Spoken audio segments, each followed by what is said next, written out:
बेगमपूर हे अत्यंत महत्त्वाचं सोलापूर पासून आणि पंढरपूर पासूनही जवळ असलेलं राष्ट्रीय महामार्गावर असलेलं हे गाव, अतिशय मोठी बाजारपेठ, मोठ्या प्रमाणावर शेतकरी आणि सधन व्यापारी वर्गाचं हे गाव आणि राजकीय दृष्ट्या सुद्धा अतिशय जागरूक असलेलं गाव।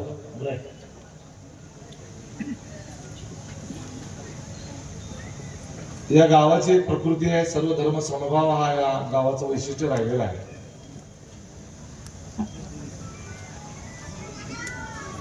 आणि या गावातला हा जो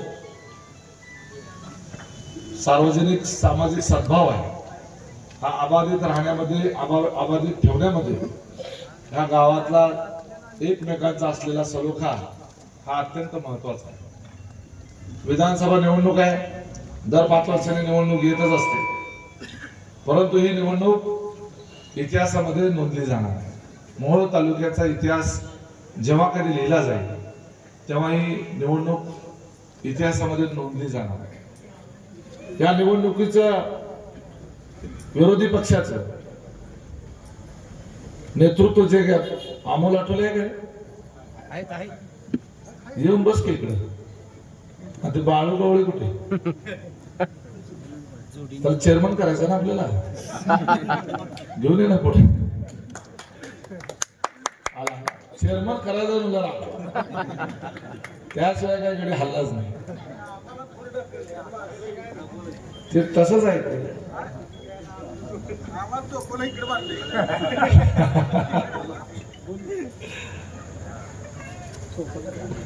इतिहासामध्ये ह्या निवडणुकीची नोंद होणार आहे। आजची जी तरुण पिढी असेल, ज्यांची मुलं लहान असतील, ती मोठी झाल्यानंतर ती आपल्या बापाला धन्यवाद देणार आहे की माझ्या बापाने हिंमत दाखवली आणि या मोहोळ तालुक्यामध्ये परिवर्तन घडवलं, नाहीतर आज बी आम्ही गुलामीत राहिलो असतो। त्या बापाचा आभार मानणारी पुढची पिढी असते। जे आता 50-60 असतील, ते असा विचार करते की मी त्या क्षणाचा साक्षीदार आहे, त्या वेळेचा मी साक्षीदार आहे।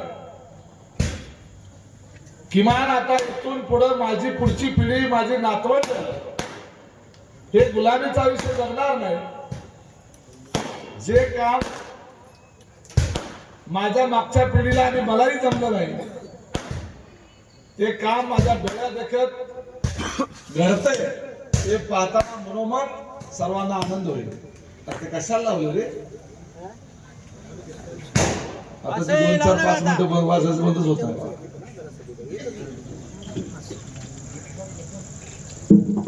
त्यामुळं ही निवडणूक अतिशय महत्वाची आहे। का महत्वाची आहे? प्रत्येक निवडणुकीला मतदानाला येतात। आता प्रणितीताई शिंदेची निवडणूक झाली, फार काही गाजा न होता 63,000चं मताधिक्य या मोहोळ मतदारसंघाने प्रणितीताई शिंदे यांना दिलं। हा पुरोगामी विचाराचा हा मतदारसंघ,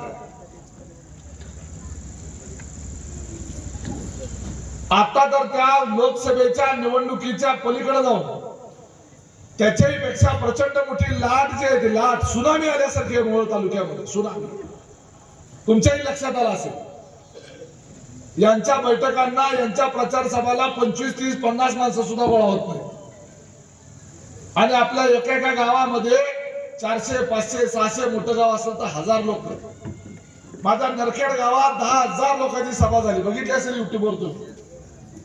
कैलासवासी शाजीराव पाटलांच्या काळात ही माणसं सांगतात, भाऊ ज्या वेळेला जिवंत होते तेव्हा सुद्धा एवढी मोठी सभा झाली नव्हती, एवढी त्या नरखेडमध्ये प्रचंड सभा झाली। देगाव सारख्या एका गावामध्ये 2-2.5 हजाराची सभा झाली एका गावात। जेवढी मतं नाही ती तेवढी मोठी सभा झाली, लोक यायला की आजूबाजूला पण म्हणालीच। गावागावामध्ये लोकांना उत्साह आलेला आहे, लहान पोरांना सुद्धा उत्साह आला। बघा ती बारकं पोरगं गळ्यात नपलं, कुठलं बटन दाबणार आहे सांगे, बघा तो तरी म्हणला मताचा अधिकार नाही। निवडणुकीच्या 20 तारखेला मतदानाच्या दिवशी बारकी लेकरं रडत बसणार आहे, बापाला म्हणणार आहे ते काय बी करून मला मताला घेऊन जा, त्याला तुतारीचं बटन दाबायचंच नाही। त्यामुळं तुतारीची लाट आलेली आहे आणि ती कशामुळे आली, काय कारण आहे त्यामागची?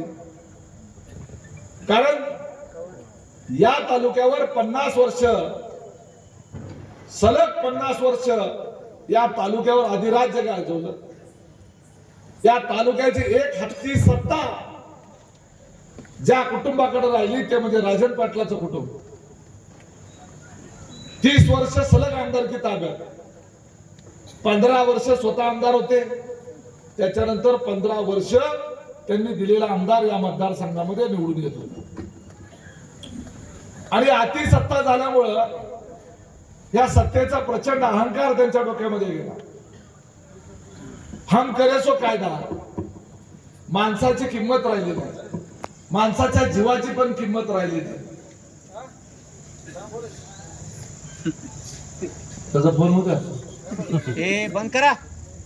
माणसाच्या जीवाची किंमत राहिली नाही आणि सत्तेचा मार एवढा आला की मन मानेल तसं मनमानी करायचा त्या ठिकाणी उद्योग सुरू झाला. कारण त्यांनी दिल तो आमदार आपण स्वीकारत राहिलो. त्याने कुठलाही माणूस आणा आपण निवडून द्यायचा. यशवंत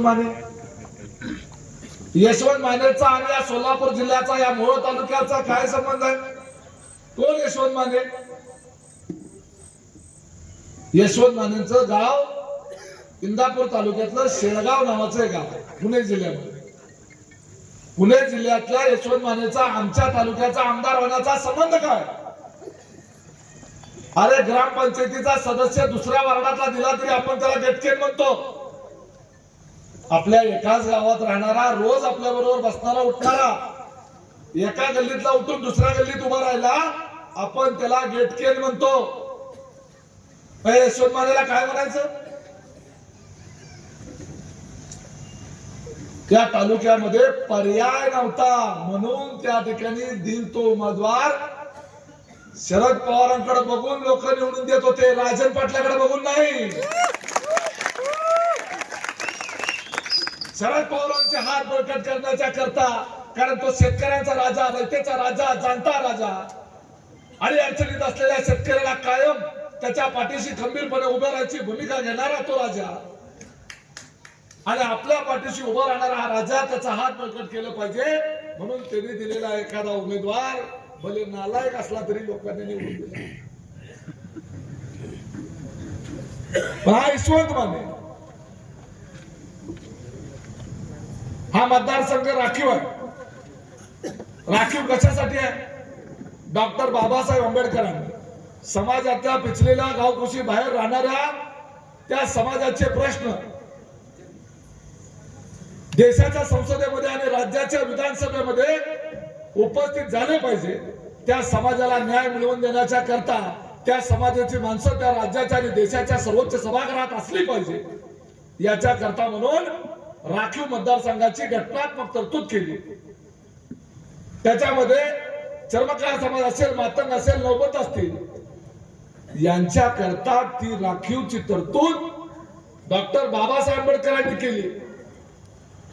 आणि या यशवंत माने यांनी जातीने कैकाडी असताना, एनटी कॅटेगरीचा असताना शेड्यूल कास्टचं बोगस सर्टिफिकेट मिळवलं.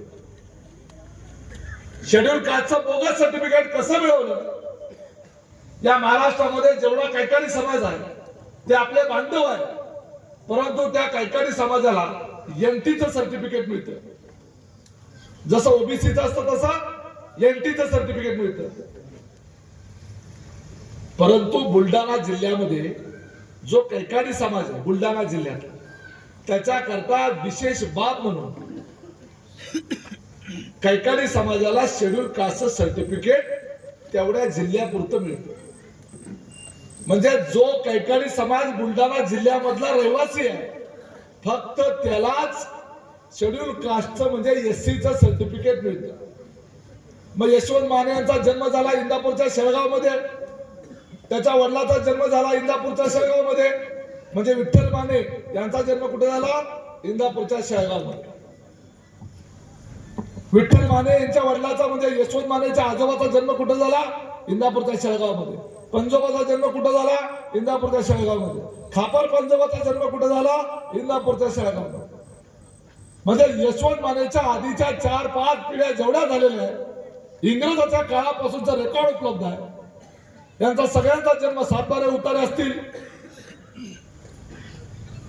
इंग्रजांच्या काळामध्ये ज्या सरकारी नोंदी आहेत त्या नोंदी असतील. त्याच्यानंतरच्या काळात शाळेचे दाखले असतील. या सगळ्यावर यशवंत माने यांच्या मागच्या 4 पिढ्यांचा जन्म इंदापूर मध्ये झाल्याचं सिद्ध त्या ठिकाणी त्या कागदपत्रावर होतं. आणि आपल्याला पण माहित आहे आजही यशवंत माने इंदापूरच्या शेळगाव या घरीच राहतात. आजही ते त्या ठिकाणच्या कृषी उत्पन्न बाजार समितीचे संचालक आहेत.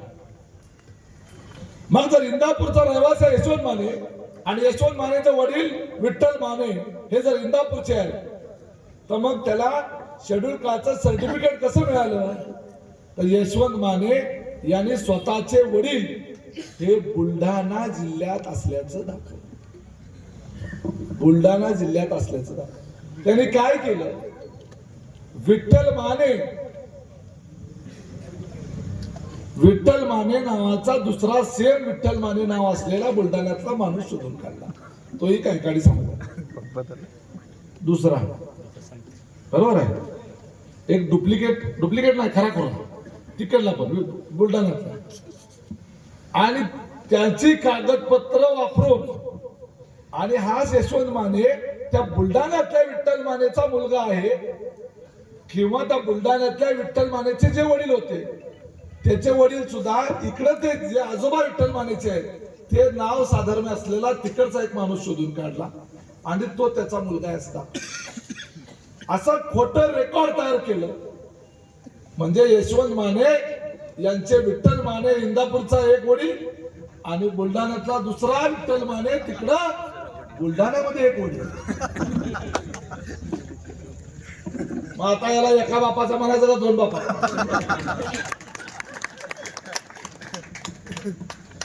अरे असा 2 बापाची औलाद असलेला आमदार आमच्या मोहोळ तालुक्यातल्या लोकांनी स्वीकारायचा का?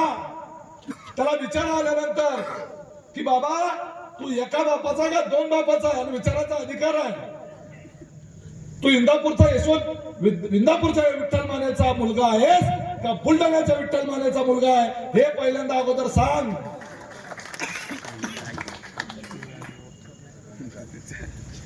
उज्ज्वला थिटे यांचं भाषण तुम्ही ऐकलं असेल. ते आपल्याकडे आलेलं आहेत आता त्या ठिकाणी तुम्हाला त्यांच्यावर झालेल्या अन्यायाच्या संदर्भात बोलायला. त्यांचंही आपण सर्वांनी स्वागत करावं.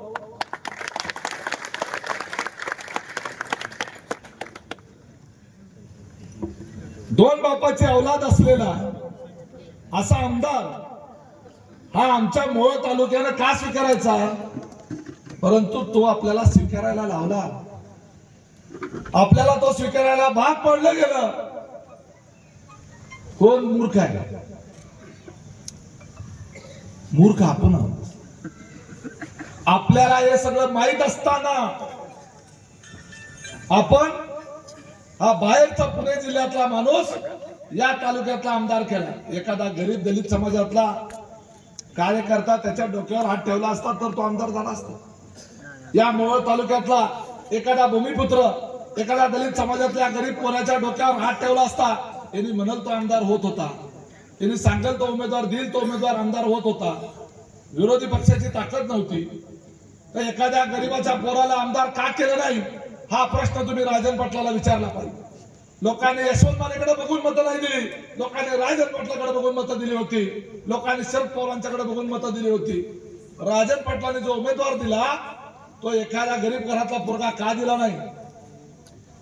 गरीब घरातला नाही तुला बॅगच पाहिजे होता तर इथं एखादा आपला भूमिपुत्र कोणतरी पैसेवाला मिळालाच असता की तो उमेदवार का दिला नाही हा प्रश्न त्या ठिकाणी विचारला पाहिजे. आणि म्हणून करता राजू खरे हा उमेदवार आम्ही दिला. हा भूमिपुत्र आहे या मतदारसंघातला आपल्या पंढरपूर तालुक्यातला आहे. हा मोहोळ पंढरपूर आणि उत्तर सोलापूर असा 3 तालुक्याचा मिळून मतदारसंघ तयार झालेला आहे. आणि हा भूमिपुत्र आहे. यशवंत माने हा भूमिपुत्र. तसंही आपल्या तालुक्यातनं राखीव झाल्यापासून दुसऱ्यांदा काही कुणाला निवडून देत नाही.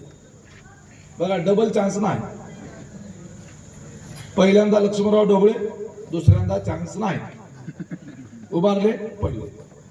दुसऱ्यांदा रमेश कदम, ते तर बिचारे त्यांना जेलच झाले. पण आता दुसऱ्यांदा उमेदवारी घ्यायचा प्रयत्न केला, मिळाली उमेदवारी, कट झाली. म्हणजे थोडक्यात नशिबानं साथ दिली नाही. आता यशवंत मानेने बळच घेतली दुसऱ्यांदा उमेदवारी, दुसऱ्यांदा आमदार होणार नाही. दोनदा आमदार होतच नाही. त्यामुळे अजितदादा ते लक्षात आलं. सकाळी भाषणाला यांच्याच प्रचाराला बोलता बोलता म्हणलं पहिलं बटन दाबा. बघा रेकॉर्डिंग आहे, मी आले की त्या टीव्हीवर. अजितदादा काय म्हणलं, ते खाल्लं कोणतरी पोरगा विचार काय काय बटन, म्हणजे बटन कुठलं दाबायचं, तर दादा म्हणतोय पहिलं बटन. त्यामुळे अजित दादानंच ह्याचा कार्यक्रम केला.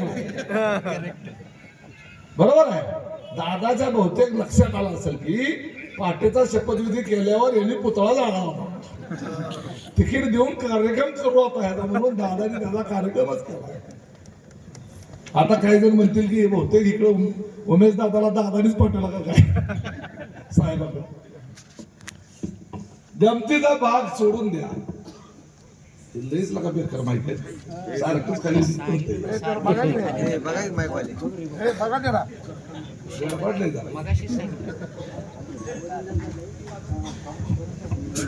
झोपतेच.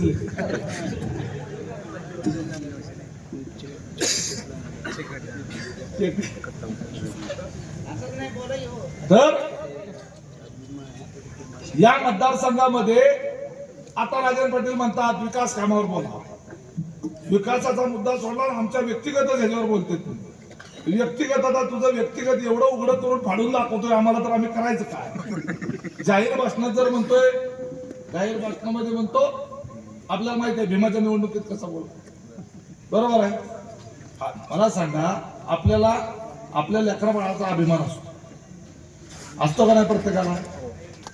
घरात जर बाळ जन्माला आले, मुलगा जन्माला आला असो मुलगी असो, त्याचा आजोबा आजा किंवा बाप हातात घेतल्यावर काय म्हणतो, शिकून मोठा हो, चांगला कलेक्टर हो, असं म्हणतो ना. काय शिकून मोठा दरोडेखोर म्हणतो, मोठा झाला की मोठा दरोडेखोर हो असं म्हणतं कलेक्टरला. तर बाळराजे जन्मल्यावर राजन पाटील असं म्हणलं असेल काय की मोठा झाल्यावर मोठा मर्डर कर, तुरुंगात जा, बापाचं नाव मोठं कर म्हणलं असेल का. अरे खरंच म्हणलं असेल. जाहीर भाषणात सांगतोय आमची पोरं 17 वर्षी 302ची कलम भोगलेत. अरे कुठला बाप असेल जगात की आपल्या पोराचा खून करणारा, मर्डर करणारी माझी पोरं आहेत, तुरुंगात जेलमध्ये आत बाहेर करणारी माझी पोरं आहेत, आणि मला त्याचा अभिमान आहे असं सांगणारा बाप या पृथ्वी तलावर एकटा राजन पाटील असेल. त्यामुळे हा मनुष्य आहे का हा प्रश्न आहे. राक्षस आहे, राक्षस. राक्षसाशिवाय दुसरा उपमा असू शकत नाही. कारण सामान्य माणसाला कोण असेल असा, कुठला बाप असा असू शकतो की माझी पोरं 302ची कलम बघून आल्यात म्हणून अभिमानाने सांगणारा. अरे माझा मुलगा रुस्तम हिंद झाला हे सांगायला त्या आमच्या सिकंदर शेखच्या बापाला गरीब असला तरी अभिमान वाटतो. आणि 302 मर्डर करून 302ची कलम बघून तुरुंगात जाऊन आलेलं पोरगा आहे, आणि बाप सांगतोय आम्हाला त्याचा अभिमान आहे. कशाचा अभिमान आहे. 17 लग्नाच्या आधीच पोरांनी लपडी सुरू केल्या, आणि लग्नाच्या आधी अशी लपडी केल्यामुळं लग्नाच्या आधी कित्येक पोरांची पैदास आमच्या पोरांनी केलेली आहे, आणि आम्हाला त्याचा अभिमान आहे. किती नालायक असेल. काय त्या तरुण पिढीने आदर्श घ्यायचा, काय आमच्या महिलांनी आदर्श घ्यायचा. म्हणजे आता आपल्या मोहोळ तालुक्यातला जो महिला वर्ग असेल, काय वाटत असेल त्यांना. एवढा नालायक माणूस, एवढा विक्षिप्त विकृत मनोवृत्तीचा घडलेला माणूस, कॅरेक्टरलेस माणूस, उद्या आमची तरुण पोरं बिघडतील याच्यात नादाला लागला तर. बाप असा असेल तर पोरं कशी असतील. स्वतःच्या पोरांच्या लग्नाच्या आधीची लपड्याची तरफदारी करणारा बाप ह्या जगात दुसरा कुठला असू शकतो 302 ची कलमं बघून आलेली पोरं माझी आहेत आणि म्हणून मला त्याचा अभिमान आहे म्हणणारा बाप ह्या पृथ्वीवर असू शकतो आहे ना आपल्यामुळं आणि त्याला मत देणारी जनता बी असू शकते आहे आपल्यावर. आता जी तुमच्या बेगमपुरातली त्याच्या बाजूने प्रचार करणारी जी असतील ती आधी त्याच्या घरातल्याची चापटा मारून घेत असतील सकाळ घरची बोलत असतील नासक्याच्याकडे कशाला जाणार आणि घरातली म्हणत असतील तू तिकडे काय जग मारायची मार ही गाबडी दोन घरात तेवढी आणू बाबा किमान पोराची पोरींची लग्न उचलून आणू नको. मला लग्न बिग्न जमवायला नेलं गेलं कुठं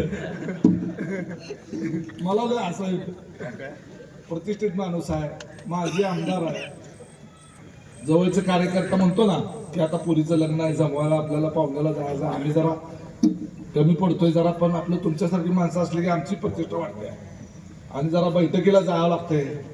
बैठकीला गेल्यानंतर आपण काय विचारतो मुलाचं शिक्षण किती मुलाचं चालचलन म्हणजे समजा काय कसं व्यसन वगैरे काय आहे का घर आहे का गाडी आहे का नोकरी आहे का ह्याची चौकशी करतो आपण आणि त्याच्यावरनं प्रश्न विचारतो. आपण म्हणत नाही बसलो बैठकीला की विचारा प्रश्न विचारा नवरीला विचारतो ते नवऱ्याला विचारतो मुलगीला गेलं की मुलगी बघायला गेलं तर मुलीला प्रश्न विचारतो आणि मुलग्याच्या घरी गेला असतं मुलाला विचारतात का नाही. ह्याला जर नेलं लग्न या बैठकीला जमवा आणि ह्याला जर विचारायला सांगितलं प्रश्न तर ही काय विचारणार मुलाला काय विचारणार तुझा अनुभव किती लग्नाच्या आधीचा अनुभव किती ती मुलीचा बाप चप्पल काढायला लहान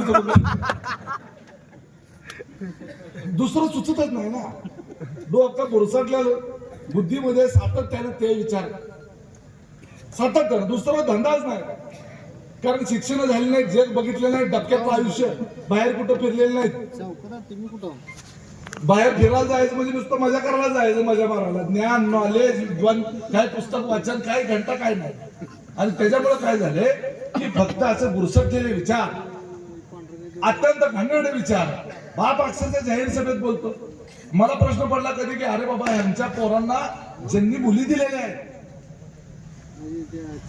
बरोबर आहे का लग्नाच्या आधीपासून ज्या घराण्यामध्ये लफडे करण्याची पूर्ण मुभा आहे अशा घरामध्ये आपली पोरगी दिली बापाला वाटत असेल पुरीचं फार वाटोळ झालं काय वाटत असेल त्या सासऱ्याला काय वाटत असेल त्या मुलीच्या आईला जरा सुद्धा फिकीर केली नाही. आणि असला विकृत माणूस नेता म्हणून घेताना जे लोक राजन पाटलाच्या तिथं पाय चाटायला जातात त्यांना लाजा वाटल्या पाहिजेत लाजा. अरे काय तुम्हाला अभिमान स्वाभिमान आहे का नाही तुम्हाला काय पोरी लिखी बाळी काय आहेत का नाही अरे किमान त्यांचा तरी विचार करा यांच्या हातात सत्ता दिली कधी तुमच्या घरात घुसतील पत्ता लागणार नाही. बाकी मत विकास तिकडे नंतर बघू इतक्या नारायण माणसाला घरामध्ये प्रतिष्ठित माणसाच्या घरामध्ये असल्या नारायण माणसाला पायरीवर सुद्धा जागा देता नाही. गरीब असो परंतु आम्ही स्वाभिमानी आहोत असल्याला जागा नाही घरामध्ये आणि खुशाल त्याचा प्रचार करत फिरतात. दोन बापाचे औलाद असलेला यशवंत माने जात चोर यशवंत माने.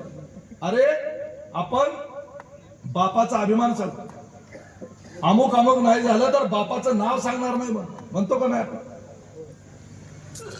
अमुक गोष्ट घडली नाही तर एका बापाची औलाद सांगणार नाही. किती अभिमान असतो आपल्या बापाचा. अरे आमदारकीसाठी त्या यशवंत मानेला बाप बदलला हा यशवंत माने दोन बापाची औलाद जात चोर. आपण कधी कधी जातीसाठी माती खाणार म्हणतो जातीसाठी माती खायली असं म्हणतो का नाही. प्रत्येकाला आपापल्या जातीचा अभिमान असतो परंतु आमदारकीसाठी या यशवंत मानेनं जात बदलली. बाप आणि जात बदलणारा माणूस ह्या मोहोळ तालुक्याचा पुन्हा आमदार करायचा का जरा जोरात मला तो आपलं काय भलं करणार? असली बोगस सर्टिफिकेट म्हणजे खोटी कागदपत्र करणं वगैरे असली बोगस धंदे करून खोटं बोलून फसवून आमदार करेल की आपल्याला मतं द्यायला लावली. त्यामुळं या यशवंत मानेचं डिपॉझिट घालवा, डिपॉझिट. आणि ते जाणार आहे. या बेगमपूर असेल किंवा या पूर्ण मोहोळ तालुक्यामध्ये लाट ज्या पद्धतीची आलेली आहे, या लाटेमध्ये लक्षात घ्या, मताची ताकद फार मोठी आहे. एका मताची सामान्य आणि गरीब माणसाला एकमेव हत्यार आहे. त्या मोठ्या लोकांना अद्दल घडवायला. त्यांच्यावर आपण काय तलवार घेऊन बंदूक घेऊन तर जाऊ शकत नाही. मग यांचा कडक कसा जिरवायचा? माज आल्यावर मस्ती आल्यावर यांचा माज कसा उतरवायचा? फक्त मत आहे, एकच मत, बटन दाबलं की माज जिरतंय. आणि ती बी गपचूप आहे, कसा जिरवला ती बी कळत नाही. अशा पद्धतीनं त्या यशवंत मानेचा आणि त्या राजन पाटलाचा माज जिरवायचा अधिकार 20 तारखेला तुम्हाला वापरायचा. आणि त्यामुळं ही निवडणूक ही ऐतिहासिक निवडणूक आहे. आता माझ्याकडे कागद आला, ते म्हणतात विकास कामावर बोलतच नाही. अरे विकास कामावर बोलत नाही म्हणजे काय? तुझ्याच हातात सत्ता आहे, आमच्या हातात सत्ताच नाही. तो म्हणतो फेडणी काही पिठाची गिरणी काढली. अरे तू कारखाना लोकांचा कारखाना, आम्ही लोकांचा कारखाना, तू हडप केला. सामान्य शेतकऱ्यांना सभासदांचा कारखाना, शेअर सर्टिफिकेट शेअर कोणी घेतले? शेतकऱ्यांनी. पैसे कोणाचे? शेतकऱ्याचे. 10,000 शेतकऱ्याचे 10,000 प्रमाणे शेअर झाले. 10% पैसे सरकारने दिले, बाकीचे राहिलेले 90% बँकेने दिले. बरोबर आहे. आणि अशा रीतीने तो कारखाना उभारला, तो लोकांचा आणि शेतकऱ्यांचा असलेला कारखाना तो हडप केला. आणि आम्हाला म्हणतो तुम्ही पिठाची गाडली काय? अरे लोकांच्या होताना तो कारखाना तो हडप केला, रातोरात हडप केला. हिंमत असेल तर देऊन टाक परत. लोकांची एवढी काळजी असेल, मत मागायला येतो ना, त्याला एकच काम करा, ती कारखाना पहिले द्यायचं, काय करतो बघ तर मत मागायला. तरुण मुलाला आवाज आहे माझं, राजन पाटील, बाळासाहेब पाटील, अजिंक्य राणा पाटील प्रचारात आला आणि घाबरायचं तर अजिबात नाही. तुमच्या कुणाच्याही केसाला जरी धक्का लावला तर हा उमेश पाटील छातीचा स्फोट करून तुमच्या पाठीशी उभा राहणार. आणि त्यांनाही सांगतो, याद राखा, कायम सत्तेचा ताम्रपट कोण घेऊन जन्माला येत नाही. इंदिरा गांधीचा सुद्धा पराभव करणारी या देशातली जनता आहे. त्यामुळं भल्या सत्ताधीशांचा माज जिरवण्याची ताकद या सामान्य जनतेमध्ये आहे. यांचा नाद करायचा नाही. आणि वेळेत पडली 1000-500 पोरं मोहळवरनं घेऊन तुमच्यासाठी येऊ, परंतु तुमच्या केसाला धक्का लागू देणार नाही. माझ्या अल्पसंख्याक समाजातल्या माझ्या बांधवांना सुद्धा या ठिकाणी नम्रपणे सांगतो, तुम्हाला केसाला सुद्धा धक्का लागू देणार नाही. एवढी मोठी नेत्यांची फौज तुमच्या पाठीशी आहे. त्यामुळं अजिबात घाबरायचं नाही. भीती आणि दहशत त्याच्यावर राजकारण करायचं दिवस आता संपले. त्यामुळं लय कागद दिले रे, ते दिवस संपले. याचा अर्थ आम्हाला सत्ता दिल्यानंतर, राजू खरेल निवडून दिल्यानंतर तुम्ही काय करणार विचारणार. माझ्या तर डोक्यात आहे की पहिल्यांदा बेगमपूरची नगरपालिका करून टाकू.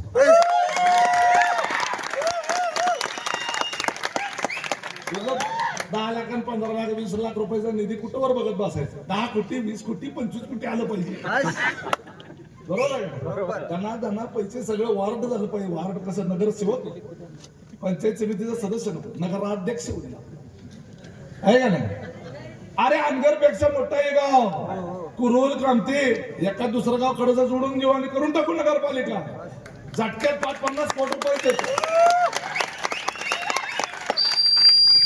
हा या ठिकाणी आज आमच्या सगळ्यांच्या या ठिकाणी नेत्यांच्या साक्षीने आपल्याला शब्द देतो, उमेदवाराच्या वतीनेही शब्द देतो, जर खरंच तुमची इच्छा असेल तर 6 महिन्याच्या आत बेगमपूरला नगरपालिका म्हणून आपण त्या ठिकाणी रूपांतर करू.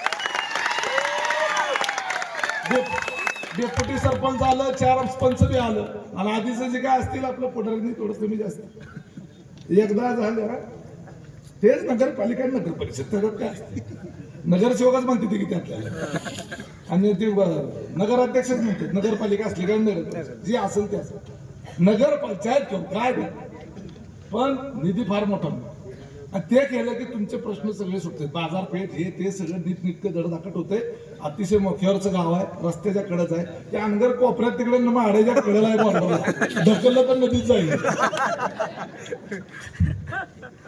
त्याला आता आहे ना, खरं सांगतो दादा, तशी काय तरतूद असेल ना त्याला माडा तालुक्यात टाकू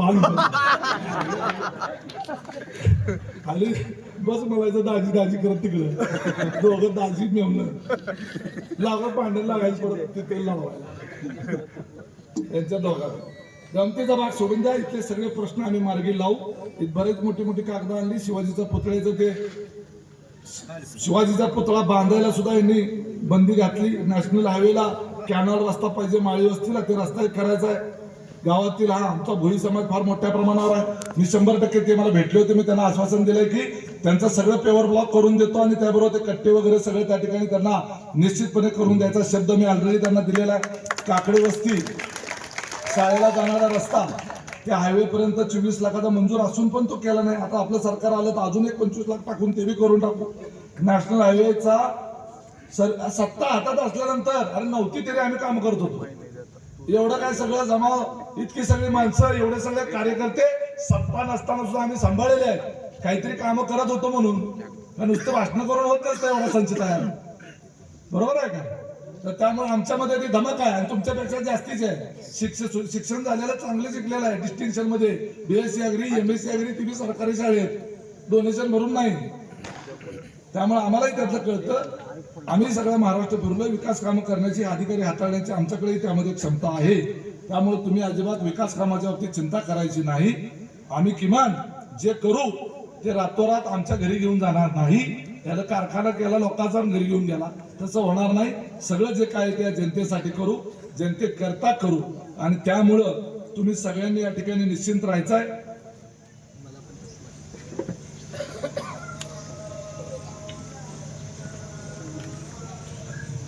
गावातील कामाच्या बायका 500 रुपये हजेरीवर सध्या प्रचार करतात.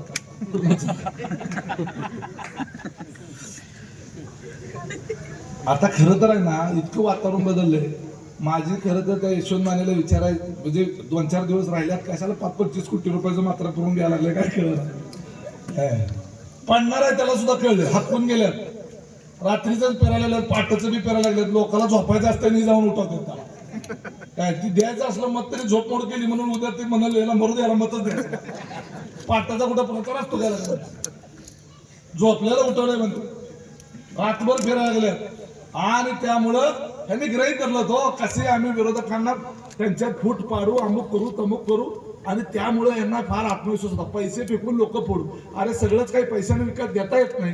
पण आता तुम्हाला थोडस दिसेल आमच्या बरोबरचा कोणतरी नेता, कार्यकर्ता स्टेजवर दिसणारा, पळापळी करणारा आला निवडणुकीचा 1 दिवस आधी फुटला कसा, अचानक कालपर्यंत यांच्या बरोबर होता, आज कसा गेला. समजून जायचं मोठं लट पाकिट आला असणार, त्याला तिकडे जाऊ द्या. तसाच कदाचित या गावामध्ये घरोघरी सुद्धा काही पैसे पोच करायचा प्रयत्न केला जाईल. त्यामुळे लक्ष्मीचा अनादर अजिबात करायचा नाही. आल्या पावली लक्ष्मी ये बाई घरी म्हणायचं, सुखी राहा म्हणायचं. आपलं मत मात्र करणीला चुकायचं नाही. पैसे काय त्यानं त्याचं ऊसाचं इंदापूर मधला ऊस कारखान्याला घालून आलेल्या पैशाचं काही वाटणार नाही. इथलेच कमवलेलं इथं वाटणार आहे. 100 कोटी 200 एकर जमीन घेतली. राजन पाटलांना 50 कोटीचा बंगला बांधलाय, 50 कोटीचं घाटेल बांधलं 5च वर्षात. मागचे एवढे 30 वर्षाचं कुठं गावा ठेवलं काय माहिती. काय ते उडकून काढू पाहिजे आपला आमदाराला. पण जास्त बोलत नाही. अजून विजयराज दादा बोलणार आहे. मला अजून 3 सभा आहेत. तिथून मला डायरेक्ट विरवड, तिथून मला रान मसल्यावरनं पुन्हा बिबिदारफळ. शेवटचं भाषण माझं 9:30ला होईल. सकाळपासून 16 सभा आम्ही 16 सभेमध्ये एवढंच बोलतोय. त्यामुळं जास्त बोलून आपला वेळ घेत नाही. युट्यूबवर बरीच त्या ठिकाणी आता सगळी पोरं घराघरात सगळी भाषणं बघतच असतात. तिथे मॅडम पण बोलतील. पण आता विजयराज दादांना आधी बोलू द्या, नंतर तिथे मॅडमला बोलू द्या. त्यांनाही विजयराज दादाला पुढे त्या काटेवाडीला जायचं आहे. आणि हा भैयासाहेब पण बोलतील. भैयासाहेब आले बघितलंच नाही राहून. भैयासाहेब देशमुख पण आले, त्यांनी कालच पाठिंबा दिला. उमाजी नाईक हा बरोबर परवा मला भेटलेले होते रामोशी समाजाचे लोक. त्यांना आम्ही शब्द दिलाय की उमाजी नाईकची मूर्ती आम्ही म्हणजे उमेदवारांनी शब्द दिलाय उमाजी नाईक यांचा एक पुतळा आहे 3-4 फुटाचा, तो पुतळा आम्ही त्यांना देणार आहोत. निश्चितपणे सगळ्या समाजाला सोबत घेऊन जाण्याचा आपण सर्वजण प्रयत्न करू.